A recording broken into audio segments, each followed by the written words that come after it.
Patrick Jeuet, Hermès trahi, imposture philosophique et néo-spiritualisme, d'après l'œuvre de René Guénon. Le renversement psychanalytique, de Freud à Jung. Dans son petit livre consacré à la mystique juive, Charles Mopsic évoquait dernièrement, sans la discuter, l'existence d'une thèse assez nouvelle qui voit dans la Kabbale l'inspiratrice de la pensée de Freud, le père de la psychanalyse. Cette thèse, assez étrange au demeurant, n'a pratiquement donné lieu à aucune analyse critique. Nous nous proposons dans ce premier chapitre de chercher à comprendre le sens de cette filiation supposée, afin de montrer si, au contraire, la psychanalyse ne représente pas une version caricaturale des anciennes initiations d'une part, et des principes herméneutiques traditionnels d'autre part. Une des caractéristiques les plus paradoxales des différentes idéologies qui ont contribué à façonner le monde moderne réside dans le fait qu'elles conservent toutes, du moins sur certains points, une structure et une vocation religieuses, et cela malgré leurs présupposés fondamentalement anti-religieux. Ce phénomène a été maintes fois constaté, notamment à propos du marxisme ou encore du messianisme positiviste d'Auguste Comte. Sur ce point, Mircea Eliade a bien analysé le processus de récupération du mythe de l'âge d'or au XIXe siècle, en soulignant l'existence d'une transposition, mot pour mot, des notions eschatologiques traditionnelles au sein du matérialisme historique. Le concept révolutionnaire de régénération apparaît, lui-même, comme la combinaison étrange d'un idéal démocratique d'égalité, parfois teinté d'occultisme, ou plus curieusement d'égyptomanie, prolongeant tout en la désacralisant l'idée traditionnelle de seconde naissance. Pareillement, la théorie darwinienne de l'évolution des êtres vivants, dont l'impact sur Freud fut décisif, a bien été, comme le notait récemment Michael Denton, imposée comme un véritable dogme laïque, et cela malgré son caractère hautement spéculatif, entièrement dépourvu de support factuel direct. Très vite, une des conséquences spirituelles majeures de l'hypothèse de Darwin allait être d'évacuer radicalement la doctrine biblique des origines, afin d'y substituer une mythologie opposée, dont la particularité inédite était la suppression du statut privilégié de l'humanité primordiale.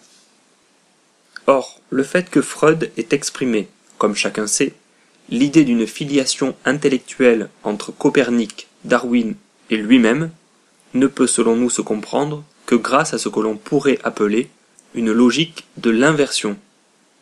Ainsi la psychanalyse, en tant que pôle herméneutique contemporain, représenterait en réalité, et davantage que toute autre théorie, une espèce de renversement du processus initiatique traditionnel. C'est du reste ce qu'affirmait Mircea Eliade lorsqu'il écrivait « On pourrait même considérer la psychanalyse comme une forme dégradée de l'initiation, c'est-à-dire une initiation accessible à un monde désacralisé. Autrement dit, à un monde dans lequel toute trace d'initiation régulière complète avait quasiment disparu. » Certains ont pu d'ailleurs assimiler la pensée freudienne à une manifestation culturelle du monde à l'envers, cette expression populaire connue du traitement apocalyptique de la crise sociale. Cela dit, notons que Mircea Eliade parle bien ici, non pas d'une religion, mais d'une initiation dégradée. Or la mise en lumière de cette structure apparemment initiatique de la psychanalyse a donné lieu, il y a plus de 30 ans, à une étude particulièrement intéressante sur Freud, quoique presque totalement passée sous silence. Il s'agit de l'ouvrage de Bacon intitulé Freud et la tradition mystique juive, dont la thèse principale était de soutenir le caractère et l'origine kabbalistique de la psychanalyse. Même si cette idée nous semble au fond peu convaincante, la démonstration de Bacon mérite d'être examinée de plus près. Bien que celui-ci ait eu conscience de la dimension laïque des conceptions freudiennes de la religion, il soulignait tout d'abord l'attachement déclaré de Freud à sa judéité en tant que, ouvrez les guillemets, source d'énergie. L'appartenance de Freud à de nombreuses organisations juives, dont le Bnai Brit de Vienne, était le signe de cet attachement. Cette institution pseudo-maçonnique, où Freud présenta pour la première fois sa théorie des rêves, était aussi la preuve du rôle joué, dans la vie de ce dernier, par une association s'étant dotée artificiellement d'une structure plus ou moins initiatique. Concernant les liens présumés entre Freud et la Kabbale, Bacon remarquait en second lieu une ressemblance entre les techniques mystiques d'Abraham Aboulafia et, ouvrez les guillemets, la méthode psychanalytique de la libre association. Ajoutons que, ouvrez les guillemets, la logique de l'univers réel de Dieu chez Aboulafia deviendra pour Freud la logique de l'inconscient. Fermez les guillemets. Il observait ensuite l'existence de caractères communs entre le Zohar et les écrits de Freud, liés surtout aux méthodes d'interprétation du langage, à l'importance reconnue à la sexualité, à la signification des rêves, au rôle du jeu de mots, etc. Un autre aspect instructif du livre de Bacon, évoqué à travers l'exemple de Zabbatai Zevi, les, ouvrez les guillemets, fortes tendances de Freud à l'hérésie, fermez les guillemets, en soulignant la parenté entre le messianisme juif hétérodoxe de Jacob Frank ou d'Israël Baal Shem Tov, entre parenthèses hassidisme, et le projet psychanalytique de démantèlement de la loi mosaïque. C'est d'ailleurs l'intérêt porté à Moïse, qui, selon Bacon, pouvait donner la clé de la pensée de Freud. En tant que nouveau législateur, Freud devait en effet abroger l'ancienne loi. Le Moïse égyptien du père de la psychanalyse avait imposé au peuple juif des règles de vie par trop coercitives, qui devaient être, ouvrez les guillemets, rendues caduques par les progrès et la liberté nouvelle du monde occidental, fermez les guillemets, pour cette raison. Mais Freud ne vient pas seulement se substituer à Moïse, il s'est aussi très tôt assimilé à un autre prophète de l'Ancien Testament, Joseph, considéré comme étant par excellence l'interprète des songes. Ouvrez les guillemets. Il est à remarquer, écrit Freud, que le nom de Joseph joue un grand rôle dans mes rêves. Mon propre ego trouve très facile de se dissimuler derrière des gens portant ce nom, puisque Joseph était le nom de l'homme fameux dans la Bible pour interpréter les songes. Fermez les guillemets. Telles sont, brièvement rappelées, les hypothèses principales du livre de Bacon. Les difficultés qu'elles posent, nous l'avons dit, résident dans le fait que se trouve mêlée la conscience du caractère anti-religieux de la pensée freudienne à l'idée d'une parenté, sinon même d'une continuité, entre celle-ci et la mystique juive. Or, si Bacon a soulevé dans cette étude un problème, voire le problème de la psychanalyse, la réponse qu'il donne reste fondamentalement contradictoire, dans la mesure où la fonction ultime de l'analyse et celle de la Kabbale juive n'ont strictement aucun rapport.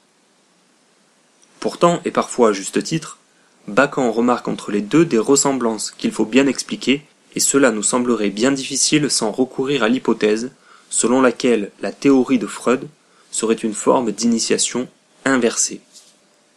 En effet, les analogies formelles que relève Bacon ne lui servent qu'à justifier l'idée préconçue d'un fondement kabbalistique de la psychanalyse.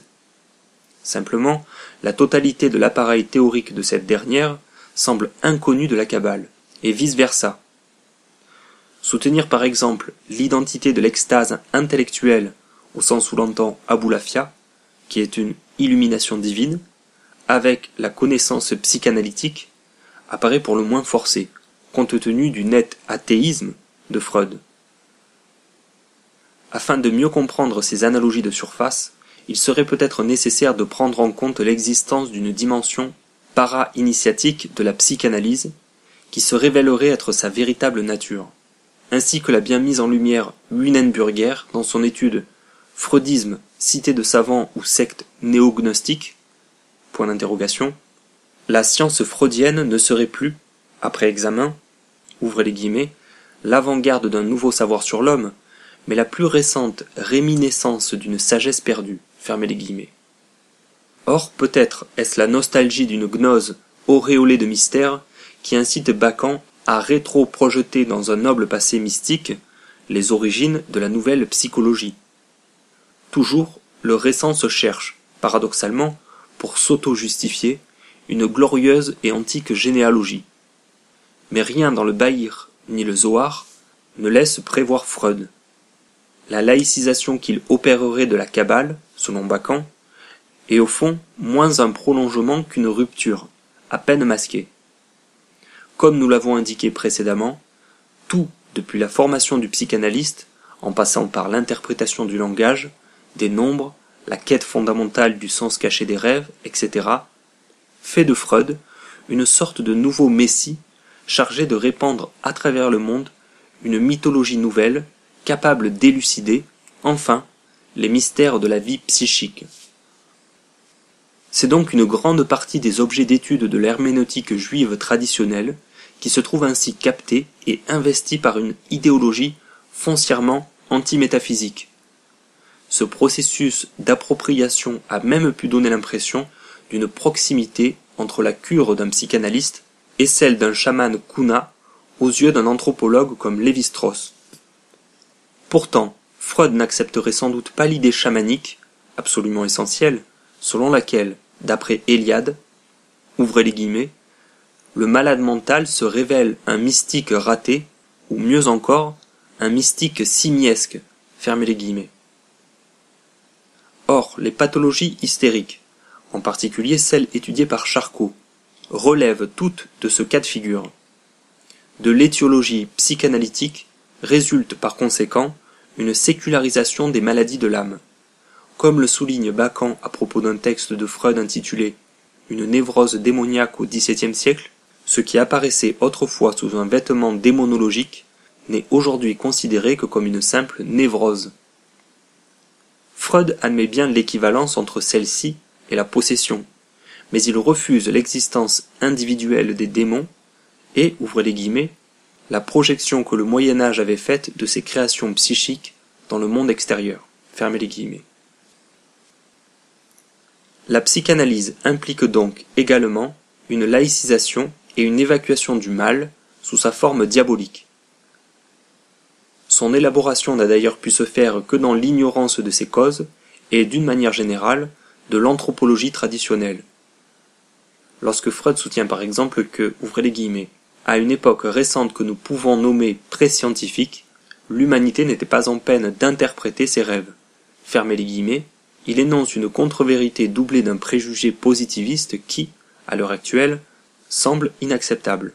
Freud ne fait pas davantage état d'une connaissance de l'onirologie talmudique ou des doctrines kabbalistiques sur la sexualité, qui pourtant existent bel et bien. Au total, son entreprise vise apparemment une isolation ontologique de l'homme qui le coupe d'un réel transcendant, entre parenthèses, Dieu, songe inspiré, etc., fermez la parenthèse, comme d'un réel hostile et malfaisant, entre parenthèses, démonologie, et participe en ce sens au processus de désenchantement du monde défini par Max Weber. Ce panpsychisme paradoxalement anthropocentrique de Freud culmine à l'évidence dans la théorie de l'inconscient, dont les contradictions logiques ont été brillamment démontrées par Sartre. Là encore, une équivalence stricte entre, ouvrez les guillemets, cet animal redoutable, dont parlait le philosophe Alain, et l'ancienne figure hébraïque de Satan, définie par Michel Valzane comme, ouvrez les guillemets, puissance de dissociation et de dissolution, fermez les guillemets, semble des plus probables. Il n'est pas nécessaire de rappeler ici quelles sont les caractéristiques de ce concept dans la psychanalyse. L'important se limite pour nous à signaler en quoi, pour Jung par exemple, comme pour Freud, évoquant la vie de saint Antoine, ouvrez les guillemets, le diable c'est naturellement la voix du propre inconscient de l'anachorète, qui se dresse contre la répression violente de la nature individuelle, fermez les guillemets. Nous voyons bien, une fois encore, combien cette théorie se nourrit des conceptions théologiques traditionnelles et de ses dépendances, mais en déformant les enjeux. Le problème majeur du point de vue herméneutique étant lié à la fonction qu'aurait l'inconscient de produire les mythes, rites, symboles que véhicule l'ensemble des religions, il apparaît maintenant nécessaire de montrer en quoi l'entreprise jungienne peut quant à elle, et compte tenu de ce qui vient d'être dit, sembler ou non conciliable avec un authentique projet de restauration d'une méthode d'interprétation pure, c'est-à-dire parfaitement adéquate à son objet. L'idée de faire de la psychanalyse une voie d'accès privilégiée au sens profond de la religion avait été avancée par Freud, à propos de Jung du reste, dans sa Contribution à l'histoire du mouvement psychanalytique. Il était question, ouvrez les guillemets, d'établir un lien entre les manifestations névrotiques d'une part, les créations de l'imagination dans les domaines religieux et mythologiques d'autre part, fermez les guillemets. L'influence de Jung, et notamment de sa théorie de l'inconscient collectif, fut considérable chez les anthropologues et les historiens des religions, comme en témoignent par exemple certains écrits de Meslin. L'intérêt de la psychologie des profondeurs était de pouvoir en effet interpréter le phénomène religieux en dehors de toute référence théologique et métaphysique, et cela malgré l'intérêt, de cliniciens, porté à celle-ci par Jung. Depuis le XIXe siècle, une grande quantité d'informations avait été rassemblée par les orientalistes qui, progressivement, rendaient présente à la conscience occidentale contemporaine l'existence d'une pluralité de traditions dont le contenu faisait état d'une grande proximité de structure. Et c'est précisément cette proximité que Jung allait chercher à expliquer grâce à ce concept d'inconscient collectif, défini comme une matrice transhistorique et transindividuelle des mythes et des symboles. L'observation par exemple d'une récurrence du topos de Puersénex dans les littératures judéo-chrétiennes, taoïstes, bouddhistes, étrusques ou musulmanes, a pu ainsi être envisagée par un savant tel que Curtius comme une projection de l'inconscient collectif.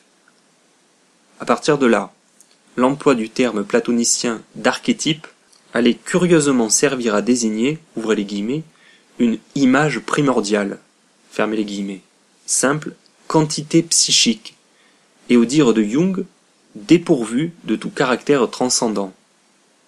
La référence à ces, ouvrez les guillemets, résidus archaïques, fermez les guillemets, en tant que, ouvrez les guillemets, tendances instinctives, fermez les guillemets, innées chez l'homme, allait devenir une méthode d'explication commode, facilement utilisable, voire même un véritable réflexe interprétatif. On observe donc à nouveau cette tendance à la récupération des structures antiques, mais vidées ou détournées de leur sens, c'est-à-dire dans le cas présent, à une précipitation sans précédent du monde intelligible, désormais transformé en une entité obscure et morbide. On pourrait donner d'autres exemples de récupération de ce type. Citons en particulier le cas du soi, envisagé comme fin du processus d'individuation, c'est-à-dire intégration de la personnalité du moi. Ce terme étant repris du vocabulaire védantin, normalement appliqué à Atma, c'est-à-dire l'esprit universel.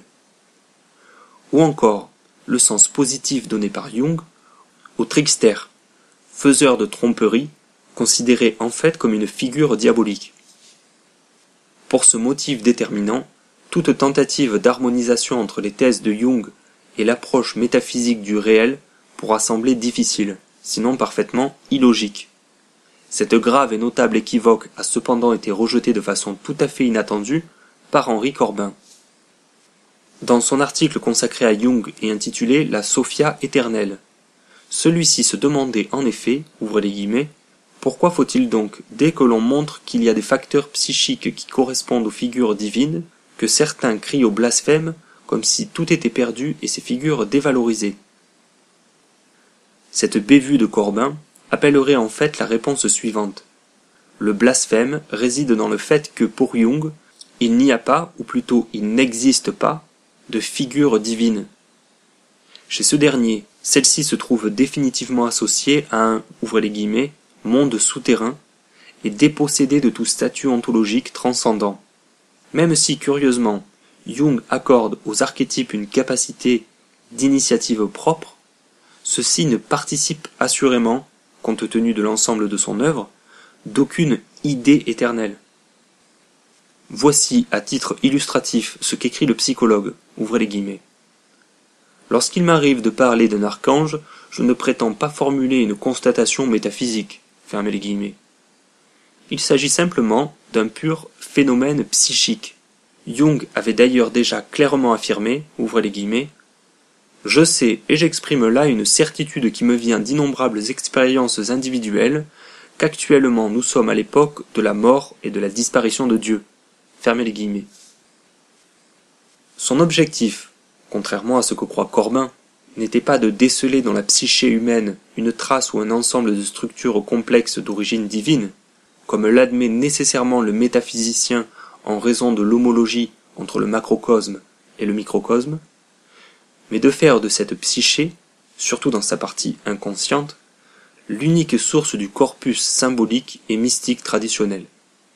En ce sens, les prolongements jungiens de la psychanalyse freudienne s'inscrivent résolument dans ce que Schönborn appelle fort justement la voie de la finitude radicale, c'est-à-dire de l'enfermement de l'homme à l'intérieur de ses propres limites mentales.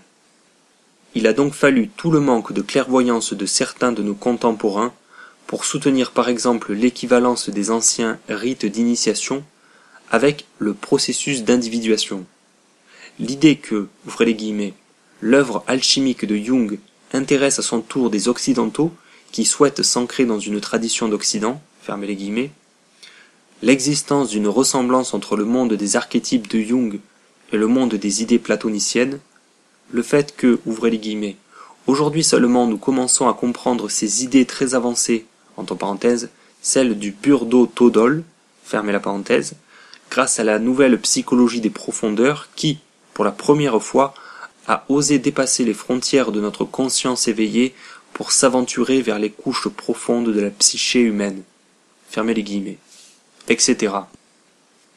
Ajoutons que même un théologien catholique comme Jean Danielou avait cautionné les travaux de Jung relatifs au symbolisme, sans peut-être se rendre compte des conséquences redoutables que cela pouvait avoir, y compris à l'égard de la doctrine de l'Église. Aujourd'hui, les écrits de Drew Wehrmann permettent pleinement de mesurer l'ampleur de ces conséquences. Son attachement à la psychologie des profondeurs le conduit en effet à ne reconnaître aux, ouvrez les guillemets, légendes judéo-chrétiennes, fermez les guillemets, aux sacrements, aux rites, etc., qu'une origine inconsciente relevant des archétypes jungiens, de telle sorte que les Écritures, considérées normalement par les exégètes comme étant révélées, se trouveraient désormais placées sous la dépendance d'infrastructures autonomes et en quelque sorte rigoureusement séparées du Verbe, si tant est que ce principe puisse même avoir encore un sens dans cette perspective pour le moins contestable. En voulant corriger la théologie au moyen de la psychanalyse, en associant l'exercice du sacerdoce à la psychothérapie analytique, Drew Wehrmann contribue à donner à ce paradoxe une dimension qu'il n'avait sans doute jamais encore atteinte. Du reste, d'après Jung lui-même, un théologien ne lui avait-il pas dit, ouvrez les guillemets, que les visions d'Ézéchiel n'étaient que des symptômes morbides, et que lorsque Moïse et les autres prophètes entendaient des voix leur parler, ils souffraient d'hallucinations? Fermez les guillemets, point d'interrogation. Ainsi serions-nous peut-être en présence d'une forme d'autodestruction du dogme, particulièrement subtile et grossière tout à la fois. Quoi qu'il en soit, le nominalisme fondamental de Jung, sur lequel nous insisterons dans notre deuxième partie, fait bien du mythe, de la vision inspirée, du symbole, de la doctrine même, des productions d'une activité imaginative, purement humaine et en dernier ressort, rigoureusement inconsciente. Comme le dit nettement Marie-Louise von Franz, ouvrez les guillemets, ce que nous appelons aujourd'hui l'inconscient collectif n'avait encore jamais été conçu comme psychologique au sens moderne du mot, mais avait jusque-là toujours été projeté dans l'espace cosmique extérieur à l'âme. Fermez les guillemets, etc. En l'occurrence, il s'agit plus exactement de dédiviniser l'origine des mythes pour n'en faire que, ouvrez les guillemets, l'expression immédiate de l'activité vitale. Fermez les guillemets. Comme nous l'indiquions plus haut, il est extrêmement frappant de constater à l'heure actuelle l'existence d'un projet de conciliation, objectivement incohérent, entre les conceptions traditionnelles du monde et les hypothèses jungiennes sur les raisons de l'existence d'un fond psychique commun à toute l'humanité. La réalité incontestable de ce dernier trouvera dans la suite de notre recherche une explication toute différente de celle apportée par Jung, dont l'œuvre n'est, en définitive, qu'un des prolongements logiques ultimes de l'anti-réalisme médiéval. Toujours est-il que son caractère largement subversif, du point de vue métaphysique, devrait inciter l'herméneute à davantage de discernement et de précision dans sa recherche du vrai sens. L'hypothèse que nous avons avancée concernant la nature de la psychanalyse en tant que phénomène culturel visant la récupération du domaine initiatique pourrait néanmoins sembler insoutenable. En effet, très tôt les psychanalystes, surtout à travers l'exemple du chamanisme, ont cherché systématiquement à dévaluer ce domaine, en assimilant ce qu'Eliade appelait, ouvrez les guillemets, changement de régime ontologique, fermez les guillemets, à une vulgaire pathologie mentale. L'ensemble du processus initiatique, les voyages célestes, les visions, rêves et ascensions, les doctrines cosmologiques et métaphysiques, la mythologie ancestrale des chamans, se trouvaient a priori réduits à l'œuvre de névrosés. Cette conception fut soutenue par Devereux et quantité d'autres psychologues. Nous ne chercherons pas ici à réfuter ce point de vue que Mircea Eliade avait critiqué et qui fut plus récemment sévèrement mis en cause par l'ethnologue Mitrani dans son article Aperçu critique des approches psychiatriques du chamanisme. L'important est d'observer la négation, chez les psychanalystes, d'une éventuelle efficacité spirituelle de l'initiation, ce qui semble bien normal étant donné les postulats agnostiques du système freudien. Cependant, comme nous l'avons indiqué plus haut, un certain nombre d'entre eux ont tenté de faire fusionner psychanalyse et initiation, à la fois sur le plan théorique et pratique. Cette tendance relativement nouvelle fut tout d'abord marginale, puis n'a cessé jusqu'à nos jours de prendre une expansion des plus significatives. Plusieurs cas ont été évoqués précédemment, dont celui de Schnetzler, qui essaie à l'intérieur de la franc-maçonnerie dite régulière une greffe assez douteuse de certaines conceptions psychanalytiques sur le vieux fond initiatique, d'origine principalement artisanale, que représente encore cette organisation. Nous nous arrêterons simplement sur les travaux de deux analystes, Dessoye et Saulier, afin de mieux justifier notre position. Dans son livre Théorie et pratique du rêve éveillé dirigé, Dessoye avait tenté d'établir ce que Gilbert Durand a qualifié de, ouvrez les guillemets, thérapeutique d'élévation psychique, sinon morale, fermez les guillemets. Il s'agissait en particulier, dans un but de guérison, de provoquer dans l'imagination du patient un rêve susceptible de modifier son psychisme dans un sens jugé positif. Parmi les images utilisées par Dessoye revenaient assez fréquemment celles de, ouvrez les guillemets, l'ascension d'un pic au sommet duquel habite un sage, fermez les guillemets, pouvant mener, comme c'est le cas plus loin, vers un prophète, Moïse ou Salomon. Cette méthode largement dépendante sur le plan herméneutique de l'archétypologie jungienne est intéressante en ce sens qu'elle semble aboutir à une simulation imaginaire et par conséquent réductrice des modèles ascensionnels traditionnels. Sans anticiper sur ce que nous développerons dans la troisième partie de ce travail, nous croyons qu'il serait difficile, en lisant les ouvrages de Dessoye, avec le recul nécessaire, de ne pas constater une ressemblance entre ces procédés et la structure des récits visionnaires traditionnels de type ascensionnel. Mais celle-ci ne demeure-t-elle pas purement formelle? En effet, ces récits impliquent, pour celui qui les vit, l'entrée dans un au-delà du monde sensible, plus réel, considéré comme lieu d'obtention privilégiée des connaissances secrètes que lui enseigne un esprit céleste, un ange ou un prophète. Généralement, ce voyage est aussi l'occasion d'une transformation spirituelle de l'initié, qui le fait ainsi accéder à un degré ontologique supérieur. À l'opposé, la technique de Dessoye, si elle repose sur le prestige qualitatif de la verticalité, n'en est pas moins limitée à un usage purement psychologique. La finalité des séances de rêve éveillé dirigé ne visant que le traitement des états dépressifs. Cette dérive psychiatrique n'est pas sans rappeler la manière très singulière qu'ont souvent les Occidentaux de comprendre et de pratiquer le yoga, qui, dans leur esprit, devient un vague exercice corporel susceptible de générer un bien-être mental et affectif. auquel cas la méthode hindoue de délivrance, entre parenthèses moksha, serait réduite à une vulgaire gymnastique d'entretien à la portée de tous. Bien que le problème soit différent, la présence résiduelle de symboles ascensionnels dans l'analyse telle que la conçoit Dessoy pourrait correspondre à une médicalisation profane, en un sens illégitime, de rites ayant à l'origine une toute autre fonction.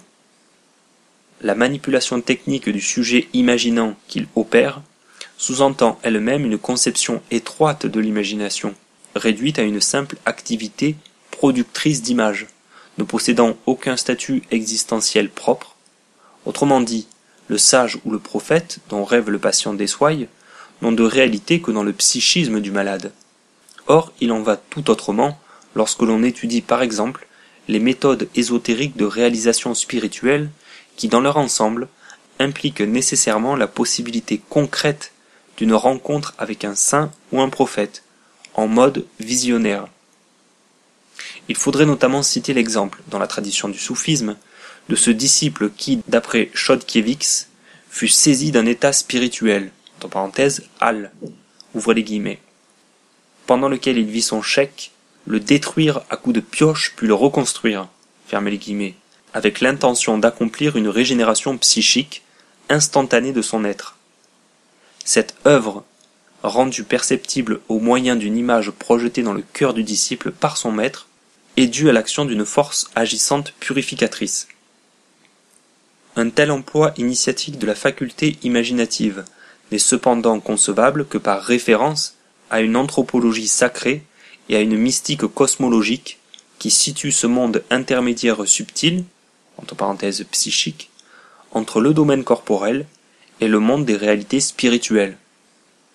C'est en effet au moyen de la seule puissance spirituelle, informelle par essence, que le maître parvient à actualiser une semblable métamorphose de son jeune élève. Dans cette perspective, il convient donc de préciser le rôle exclusivement médiateur de l'imagination visionnaire. La psychanalyse, étant donné son rejet fondamental du troisième terme, spirituel, fait de l'imagination un espace replié sur lui-même et de l'image un élément dynamisant dépourvu de portée anagogique. Cela dit, si nous distinguons encore nettement les conceptions de Dessoy des méthodes initiatiques traditionnelles, cela devient plus difficile de prime abord si nous cherchons à les opposer aux travaux de Solier.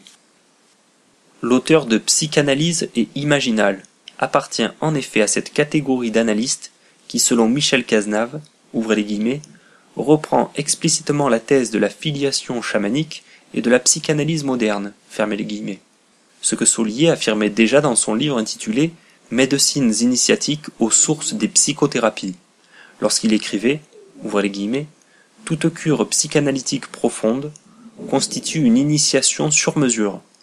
Elle a son cérémonial, ses rites, nous sommes même à coup sûr les chamans de notre siècle, fermez les guillemets. Avant d'examiner brièvement cette conception, notons qu'elle semble entériner de manière décisive l'hypothèse que nous formulions au début de ce chapitre.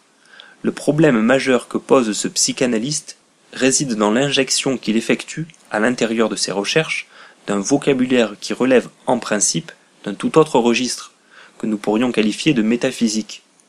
Certes, Solier entend bien conférer à la cure, ouvertement et de façon inédite, une valeur initiatique, mais nous ne voyons pas à première vue comment il serait possible de justifier logiquement, sinon par un artifice, une pareille tentative d'assimilation. La principale difficulté sur laquelle nous allons nous arrêter consiste dans l'usage très particulier qu'il fait du terme d'imaginal, dont Corbin fut l'introducteur. Cette difficulté est d'autant plus grande que la définition qu'en donne Solier semble correspondre assez précisément à celle donnée par l'islamologue, c'est-à-dire, ouvrez les guillemets, un intermonde entre les réalités sensibles et les réalités intelligibles platoniciennes, fermez les guillemets. Ce qui coïncide apparemment avec ce que nous disions plus haut concernant la situation et la fonction du monde intermédiaire. Pourtant, et c'est là que porte notre critique, Solier poursuit sa définition en ajoutant, ouvrez les guillemets, qui se rapproche du monde des archétypes de Jung, fermez les guillemets. Puis, ouvrez les guillemets, le mundus imaginalis constitue donc une structure d'image, eidolon, eidos, qui est le reflet anthropomorphisé d'un autre monde, à la fois dans l'infrarouge et dans l'ultraviolet, fermez le guillemets. Cette approche quelque peu surréaliste, en tout point conforme au style volontiers excentrique de l'auteur, laisse donc entendre la possibilité d'une quasi-identification du concept de monde imaginal, habité par ce qu'il nomme les imaginaux, au monde des archétypes jungiens. Or même si Solier prend à son compte l'opposition corbinienne entre imaginal et imaginaire, on constate cependant une méprise relative à la nature exacte du mundus imaginalis. Pour Solier, les dieux sont bien en nous, mais parce que l'inconscient leur donne l'existence. En aucun cas ils sont des réalités divines transcendantes, qui se rendraient présentes au monde et à notre esprit. Ainsi comprise, la psychanalyse devient une gigantesque opération de spoliation et d'annexion du corpus initiatique traditionnel, à la fois sur le plan doctrinal et sur le plan technique. Sa métamorphose en une prétendue voie initiatique la rendrait presque, pour un observateur inattentif, équivalente à ce que l'historien des religions entend par cette expression. Il s'agit en tous les cas d'un phénomène unique dans l'histoire récente des idées, qu'une science humaine en vienne progressivement à se présenter avec toutes les caractéristiques habituelles d'une initiation traditionnelle. Même si ce calque n'a pas pour ambition consciente ou reconnue l'inversion de cette dernière, il n'empêche que son effet immédiat est de produire ce que nous avons appelé une caricature de l'initiation et une confusion non moins redoutable dans la compréhension des doctrines mystiques qu'il cherche à imiter.